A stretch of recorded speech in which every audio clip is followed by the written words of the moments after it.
Puji Tuhan, haleluya.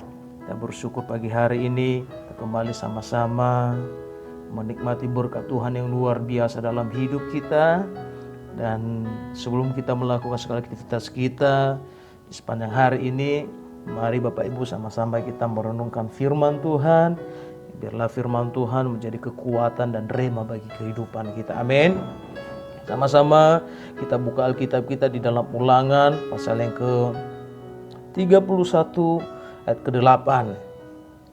Begini bunyi firman Tuhan, sebab Tuhan Dia sendiri akan berjalan di depanmu, Dia sendiri akan menyertai engkau, Dia tidak akan membiarkan engkau dan tidak akan meninggalkan engkau.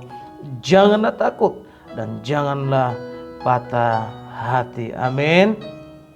Setiap kita memiliki kisah hidup yang berbeda-beda dan hal itu tidak mudah untuk dijalani, ya, sehingga dapat menggoyahkan iman kita. Namun Tuhan sungguh baik di dalam kehidupan kita. Amin. Dia selalu memberikan kita kekuatan dan penghiburan yang melalui firman-Nya, seperti yang tertulis kalau kita buka di dalam 2 Tawarikh pasal yang ke-15 ayat 7. Firman Tuhan berkata, tetapi kamu ini kuatkanlah hatimu, jangan lemah semangatmu, karena ada upah bagi usahamu. Yang percaya katakan amin.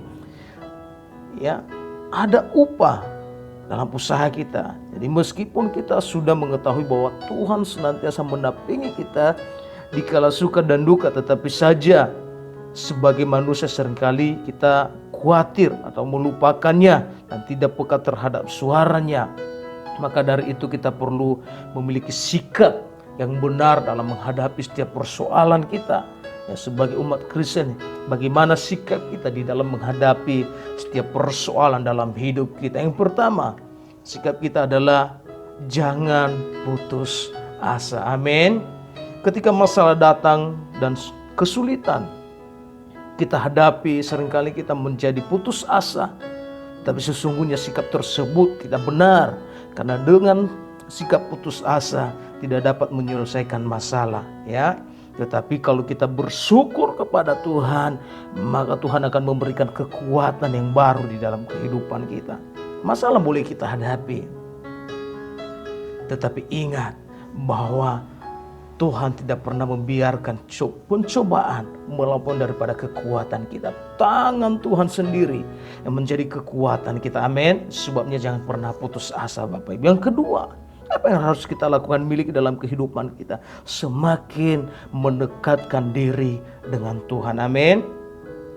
Biasanya di saat kita menghadapi masalah, kita akan berfokus pada masalah tersebut, sehingga tanpa kita sadari mulai membuat kita mulai menjauh daripada Tuhan dan tidak bisa, ya, berpikir lagi dengan jernih, bahkan bisa sampai mengakibatkan stres. Nah, kita harus memiliki hati seperti Nabi Ayub. Apa yang dilakukan? Ia sepenuhnya mempercayakan hidupnya kepada Tuhan. Amin.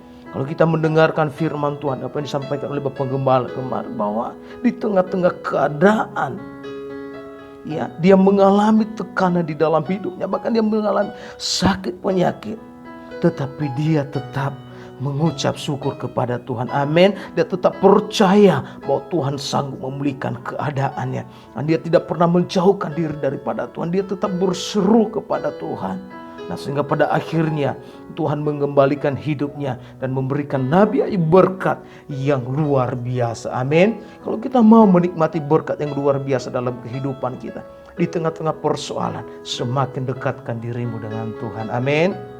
Yang ketiga, apa yang harus kita lakukan dalam hidup kita? Menguatkan iman kita di dalam Tuhan. Di saat masalah datang, kita membutuhkan iman. Karena tanpa iman kita akan mudah goyah.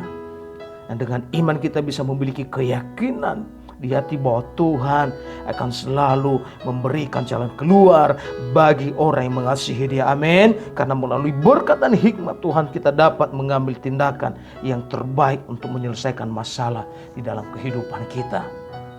Ketika kita memiliki iman, maka kita berkata bahwa ketika ada masalah dalam hidup kita, kita memiliki iman di dalam Tuhan. Kita dapat berkata, Tuhan sanggup menyelesaikan masalah kita. Amin. Seringkali saya sampaikan ketika saya khotbah bahwa banyak orang salah di dalam berdoa. Mereka selalu berkata, Tuhan ini masalah saya, Tuhan ini masalah saya. Tetapi sesungguhnya orang yang punya iman kepada Tuhan, dia dapat berkata, aku punya Tuhan yang luar biasa yang dapat menyelesaikan persoalan saya. Amin. Lewat firman Tuhan pagi hari ini, biarlah iman kita tetap bertumbuh di dalam Tuhan. Yang keempat, apa yang harus kita lakukan? Tetap bersyukur kepada Tuhan. Amin. Firman Tuhan berkata di dalam Tesalonika, bersyukurlah di dalam segala hal. Ya, sesulit apapun yang terjadi dalam kehidupan kita, tetap bersyukur. Hadapi dengan rasa syukur, karena kita masih diberikan kekuatan untuk menghadapi semua masalah hidup kita dan tidak mengalami masalah yang lebih berat. Karena Tuhan yang menyertai kehidupan kita. Amin. Firman Tuhan berkata di dalam 1 Korintus pasal 10 ayat 13. Sungguh jelas dikatakan di sini, pencobaan yang kamu alami ialah pencobaan biasa yang tidak melebihi kekuatan manusia. Sebab Allah setia, dan karena itu Ia tidak akan membiarkan kamu dicobai melampaui kekuatanmu.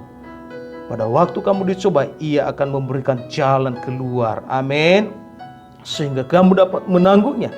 Jadi jika kamu memiliki masalah dalam hidup kita yang sesulit apapun, jangan khawatir. Percayalah bahwa Tuhan akan menolong dan dapat menyelesaikan tepat pada waktunya. Amin. Yang kelima, apa yang harus kita lakukan dalam hidup kita? Jangan lupa untuk berdoa setiap hari. Bapak Gembala kita selalu mengajarkan kita berdoa setiap hari. Kenapa? Dengan ketika kita berdoa, kita sedang berkomunikasi dengan Tuhan, menyampaikan apa menjadi keluh kesah kita kepada Tuhan. Maka biarlah Tuhan yang berkehendak di dalam kehidupan kita, yang bercampur tangan di dalam setiap keadaan kita. Yakin dan percaya ketika kita berdoa, telinga Tuhan tidak pernah kurang tajam untuk mendengar setiap seruan doa kita. Karena firman Tuhan berkata, orang yang berseru-seru kepada Tuhan akan dibenarkan. Amin. Sebabnya biarlah pagi hari ini firman Tuhan menjadi kekuatan bagi kehidupan kita, menjalani keadaan yang semakin sulit. Biarlah hidup kita jangan pernah putus asa.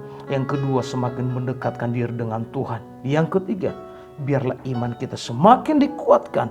Yang keempat, tetap bersyukur kepada Tuhan karena Dia memberikan jalan keluar bagi kita. Dan intinya, jangan lupa berdoa setiap hari, karena hanya doa yang menjadi kekuatan kita dalam menghadapi persoalan kita. Amin.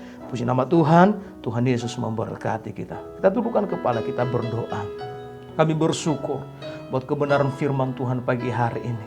Menjadi kekuatan, menjadi rema bagi kehidupan kami. Di kala masalah yang kami alami di dalam hidup kami, Tuhan mengajarkan kami semakin mendekatkan diri dengan Engkau. Karena Engkau sendiri memberikan kekuatan bagi kami. Diberkati seluruh jemaat Tuhan. Di sepanjang minggu ini berkat Allah mengalir dalam kehidupan kami, dalam bisnis kami. Diberkati anak-anak kami. Setiap persoalan yang kami hadapi, hanya Tuhan yang menjadi jawaban di dalam hidup kami. Terima kasih teguhan firman-Mu, meteraikan firman-Mu menjadi kekuatan bagi setiap kehidupan kami. Terima kasih Tuhan. Di dalam nama Tuhan Yesus kami berdoa dan mengucap syukur. Haleluya. Sama-sama katakan amin.